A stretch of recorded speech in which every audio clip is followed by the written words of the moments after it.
നമസ്കാരം. യാത്രാ ലഹരിയിലേക്ക് എല്ലാവർക്കും സ്വാഗതം. നമ്മൾ ഇന്ന് പോകുന്നത് കുടജാദ്രിയിലേക്കാണ്.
മഞ്ഞും മലയും കൂടിച്ചേരുന്ന കുടജാദ്രിയിലെ കാഴ്ചകൾ കാണാം.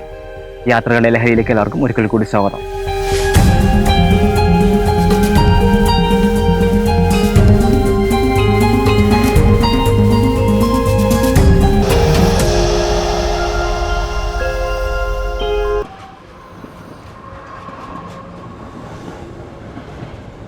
പതിവുപോലെ ഒറ്റയ്ക്കാണ് ഈ യാത്രയും. മൂകാംബിക റോഡ് റെയിൽവേ സ്റ്റേഷനാണ് കൊല്ലൂർ മൂകാംബിക ക്ഷേത്രത്തിലേക്ക് എത്താനുള്ള ഏറ്റവും അടുത്തുള്ള റെയിൽവേ സ്റ്റേഷൻ. ഇതൊരു ചെറിയ സ്റ്റേഷനാണ്. കൊങ്കൺ വഴി സർവീസ് നടത്തുന്ന എല്ലാ ട്രെയിനുകളും ഇവിടെ നിർത്തില്ല. കുന്താപുരയോ ഉടുപ്പിയോ ആണ് ക്ഷേത്രത്തിലേക്ക് എത്താനുള്ള പ്രധാന സ്റ്റേഷനുകൾ. എറണാകുളത്ത് നിന്നും ഈ സ്റ്റേഷനിലേക്ക് സ്ലീപ്പർ ക്ലാസ്സിന് ഏകദേശം 340 രൂപയും തേർഡ് AC-ക്ക് 930 രൂപയുമാണ് ട്രെയിൻ നിരക്ക്. മൂകാംബിക റോഡ് സ്റ്റേഷനിൽ നിന്നും 30 കിലോമീറ്റർ അകലെയാണ് കൊല്ലൂർ മൂകാംബിക ക്ഷേത്രം. അവിടേക്ക് ബസ്സുകളോ ടാക്സിയോ കിട്ടും. കർണാടകയിലെ ഉടുപ്പി ജില്ലയിലെ കൊല്ലൂരിൽ സൗപർണിക നദിയുടെ തീരത്ത് സ്ഥിതി ചെയ്യുന്ന ക്ഷേത്രമാണ് കൊല്ലൂർ മൂകാംബിക ക്ഷേത്രം.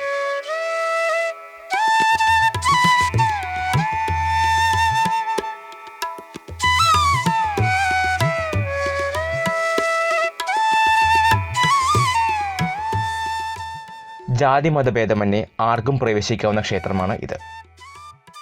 മഹാകാളി, മഹാസരസ്വതി, മഹാലക്ഷ്മി എന്നിങ്ങനെ 3 ഭാവങ്ങൾ ചേർന്ന ആദിപരാശക്തിയാണ് മൂകാംബിക ക്ഷേത്രത്തിലെ പ്രതിഷ്ഠ. ശങ്കരാചാര്യരാണ് മൂകാംബിക ദേവിയെ ശ്രീചക്രത്തിൽ ഇവിടെ പ്രതിഷ്ഠ നടത്തിയത് എന്നാണ് വിശ്വസിക്കപ്പെടുന്നത്. മലയാളികൾക്ക് ഏറ്റവും പ്രിയപ്പെട്ട ക്ഷേത്രങ്ങളിൽ ഒന്നാണ് കൊല്ലൂർ മൂകാംബിക ക്ഷേത്രം. ഇവിടെ എത്തുന്ന തീർത്ഥാടകരിൽ പകുതിയിലധികവും കേരളത്തിൽ നിന്നാണ്. എന്നെങ്കിലും മലയാളികൾ വരാതായാൽ അന്ന് ദേവി കേരളത്തിലേക്ക് പോകും എന്നൊരു വിശ്വാസവും ഇവിടെയുണ്ട്. പകൽ തീർത്ഥാടകരുടെ തിരക്കായതിനാൽ രാത്രിയിലാണ് എൻ്റെ ക്ഷേത്ര ദർശനം. രാത്രിയിൽ ക്ഷേത്ര ദർശനം കഴിഞ്ഞ് അതിരാവിലെ കുടജാദ്രി മലയുടെ മുകളിലേക്ക് പോകാനാണ് എൻ്റെ പ്ലാൻ.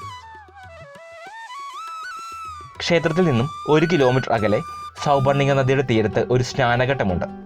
അവിടേക്കാണ് എൻ്റെ ആദ്യ യാത്ര. ഇതാണ് സൗപർണിക നദി. തീർത്ഥാടകർക്ക് ഇവിടെ കുളിക്കുവാനും വസ്ത്രങ്ങൾ മാറാനുള്ള സൗകര്യവുമുണ്ട്. നദിയുടെ മറുകരയിൽ വനമാണ്. കാടിൻ്റെ തണുപ്പും തരിപ്പുമെല്ലാം ഇവിടെ ഇരുന്നാൽ ആസ്വദിക്കാം.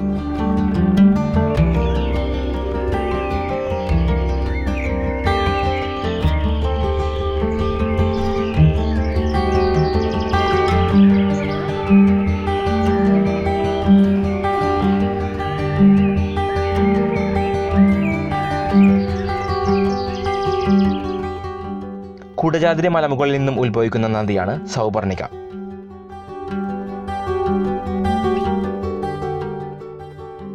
കുടജാദ്രിയിലെ ചിത്രമൂല പർവ്വതത്തിൽ നിന്നാണ് സൗപർണിക ഉത്ഭവിക്കുന്നത്.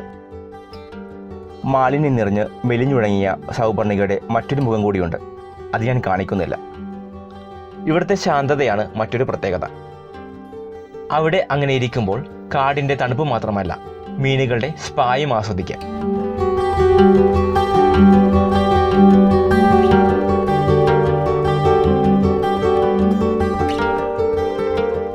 കിലോമീറ്ററുകൾ ഒഴുകി മറവന്തെ എന്ന പ്രദേശത്ത് വെച്ചാണ് സൗപർണിക അറബിക്കടലിൽ ചേരുന്നത്. അതിനു മുൻപായി വരാഹി, കേതക തുടങ്ങിയ നദികൾ സൗപർണികയിലേക്ക് ലയിക്കും.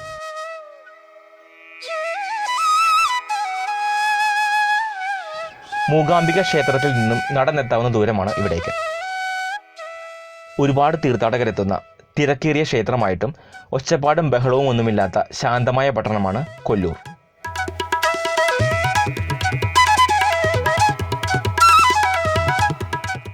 നൂറ്റാണ്ടുകൾ പഴക്കമുള്ള ക്ഷേത്രമാണ് ഇത്. മീനമാസത്തിലെ രഥോത്സവവും നവരാത്രി, വിജയദശമി ഉത്സവവുമാണ് ഇവിടുത്തെ പ്രധാന ഉത്സവങ്ങൾ.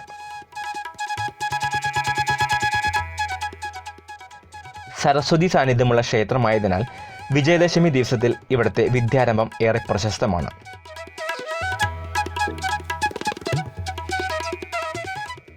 കലകളുടെ അമ്മ എന്നാണ് മൂകാംബിക ദേവി അറിയപ്പെടുന്നത്.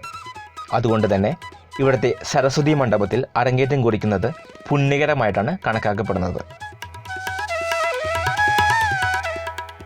കലാകാരന്മാർ, പ്രത്യേകിച്ചും സംഗീതവും നൃത്തവും അഭ്യസിക്കുന്ന നൂറുകണക്കിന് പേർ ദിവസവും ഇവിടെ എത്താറുണ്ട്. ശങ്കരാചാര്യർ ചിട്ടപ്പെടുത്തിയ പൂജാവിധികളാണ് ക്ഷേത്രത്തിൽ പിന്തുടരുന്നത്.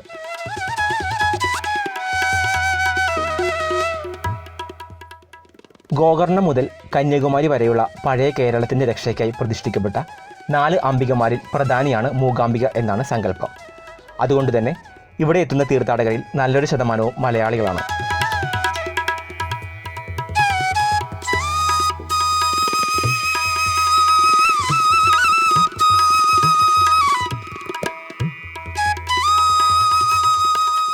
മഹാകാളി, മഹാസരസ്വതി, മഹാലക്ഷ്മി എന്നിങ്ങനെ ആദിപരാശക്തിയുടെ 3 ഭാവങ്ങൾ മൂലം ഇവിടെ എത്തുന്ന ഭക്തർക്ക് ശക്തിയും വിദ്യയും ഐശ്വര്യവും ലഭിക്കും എന്നാണ് വിശ്വാസം. ശ്രീചക്രപീഠത്തിൽ ഭഗവതിക്കൊപ്പം ശിവലിംഗ പ്രതിഷ്ഠയുമുണ്ട്.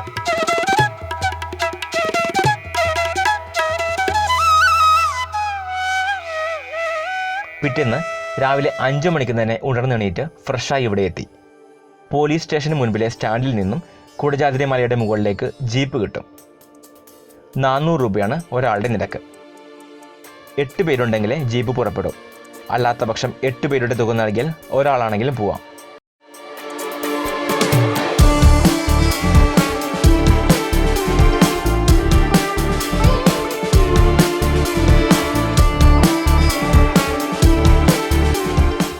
രാവിലെ 6 മണിക്ക് തന്നെ പുറപ്പെട്ടു.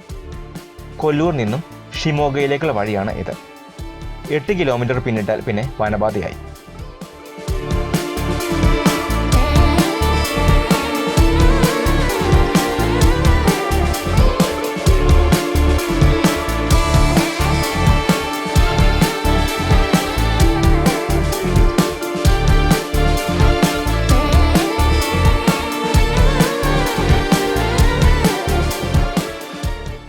ഇടയ്ക്ക് നിട്ടൂർ എന്ന സ്ഥലത്ത് വണ്ടി നിർത്തി. വെള്ളവും ഭക്ഷണവും വേണ്ടവർ ഇവിടെയൊന്നും വാങ്ങണം. ഇനി അങ്ങോട്ട് കടകളൊന്നും ഉണ്ടാവില്ല. ഇവിടെ നിന്നും കുടജാദ്രി മലമുകളിലേക്ക് ട്രെക്കിംഗ് നടത്താനാണ് ഞാൻ ആദ്യം പ്ലാൻ ചെയ്തിരുന്നത്. പക്ഷേ അടുത്തിടെ ഉണ്ടായ ഒരു അപകടം കാരണം ട്രെക്കിംഗ് നിർത്തിവെച്ചിരിക്കുകയാണ് എന്നാണ് അറിഞ്ഞത്. വനം വകുപ്പിൻ്റെ ചെക്ക് പോസ്റ്റിൽ 70 രൂപ നൽകിയാണ് യാത്ര തുടർന്നത്. കൈവശം പ്ലാസ്റ്റിക് കുപ്പികളുണ്ടെങ്കിൽ ഒരു കുപ്പിക്ക് 50 രൂപ ഡെപ്പോസിറ്റ് നൽകണം. തിരികെ വരുമ്പോൾ കുപ്പി കാണിച്ചാൽ 50 രൂപ മടക്കി തരും. ഇനി ഓഫ് റോഡ് യാത്രയാണ്. മുന്നോട്ടുള്ള വഴി ദുർഘടമാണ്. പിടിച്ചിരുന്നില്ലെങ്കിൽ അരികിലിരിക്കുന്നവർ പുറത്തേക്ക് തെറിച്ചു വീഴും എന്ന അവസ്ഥയാണ്.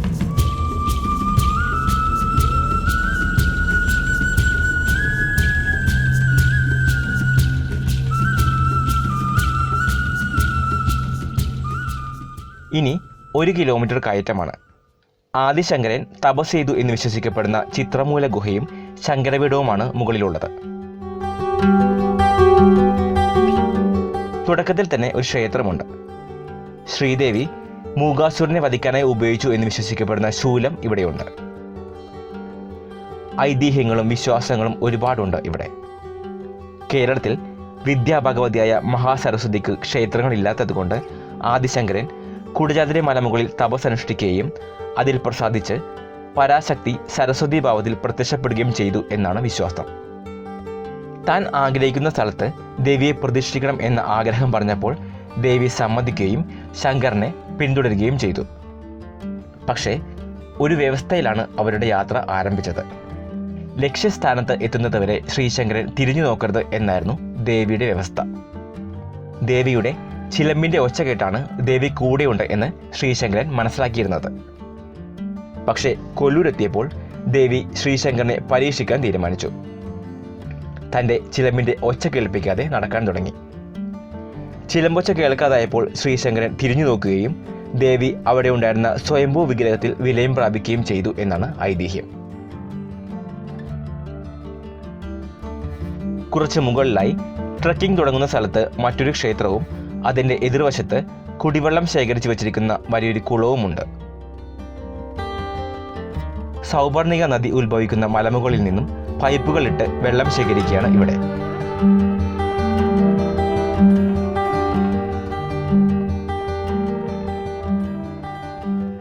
ഇനിയുള്ള കയറ്റം അല്പം കുത്തനെയാണ്.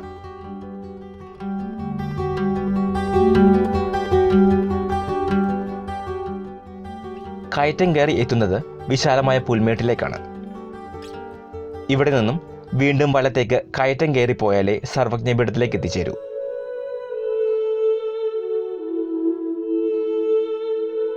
പുൽക്കൊടികളിലെല്ലാം രാത്രി പെയ്ത മഞ്ഞിൻ്റെ അവശേഷിപ്പുകൾ കാണാം.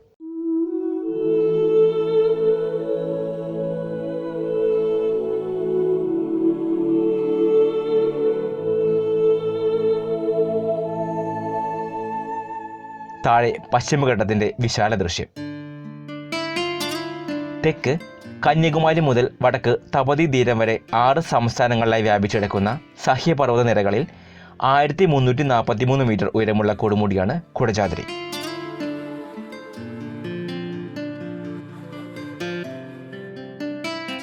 മൂകാംബിക ദേശീയോദ്യാനത്തിൻ്റെ നടുവിലാണ് കുടജാദ്രി മലനിരകൾ സ്ഥിതി ചെയ്യുന്നത്. ജൈവ വൈവിധ്യത്തിൻ്റെ കലവറയാണ് ഈ മലനിരകൾ. കടുവയും പുള്ളിപ്പുലയും കാട്ടുപോത്തും തുടങ്ങി വേഴാമ്പലും ആനയും ഒക്കെ ഇവിടെ കാണാം. എനിക്കൊപ്പം ഉണ്ടായിരുന്നവരൊക്കെ എനിക്ക് മുൻപ് തന്നെ മലകയറ്റം തുടങ്ങി.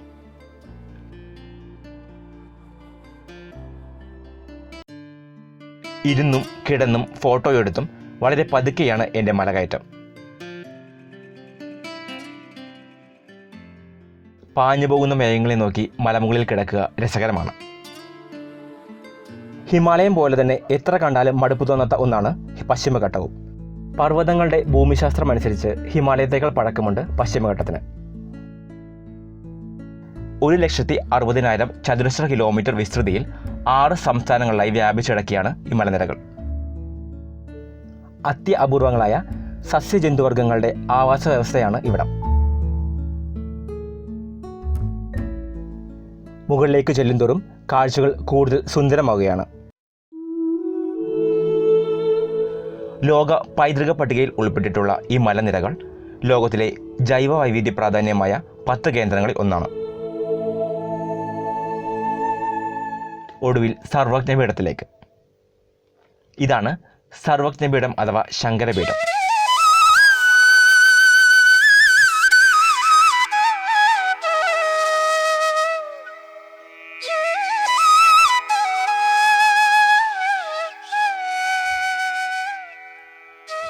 ആദിശങ്കരന് ദേവിയുടെ അനുഗ്രഹം ലഭിച്ച സ്ഥലമാണ് ഇത് എന്നാണ് ഐതിഹ്യം.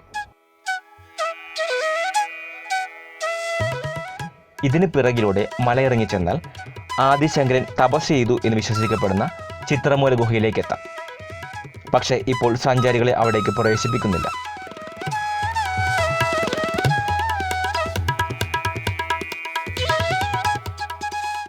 നോക്കിയിരിക്കെ മൂടൽമഞ്ഞ് വന്ന് കാഴ്ചയെ മറച്ചു കളയും, ചിലപ്പോൾ നമ്മളെ തന്നെ.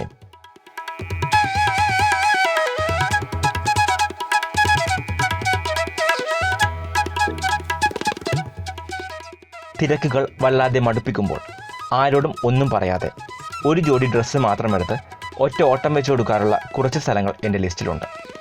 അതിലൊന്നാണ് കുടജാദ്രി.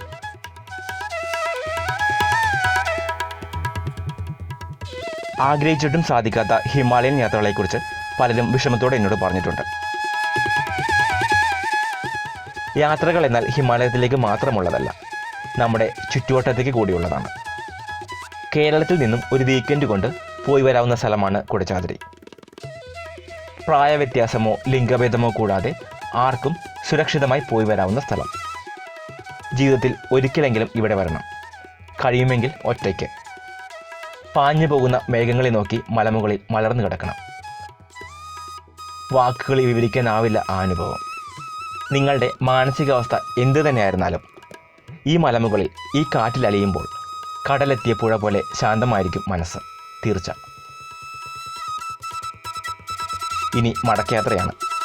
കാഴ്ചകൾ ഇവിടെ തീരുന്നില്ല. പശ്ചിമഘട്ടത്തിലെയും ഹിമാലയത്തിലെയും കൂടുതൽ കാഴ്ചകൾക്കായി കാത്തിരിക്കും. വീഡിയോ ഇഷ്ടമായാൽ ദയവായി ഇത് ലൈക്ക് ചെയ്യുക.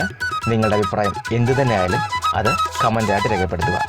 സബ്സ്ക്രൈബ് ചെയ്യാത്ത ദയവായി സബ്സ്ക്രൈബ് ചെയ്യുക. നന്ദി.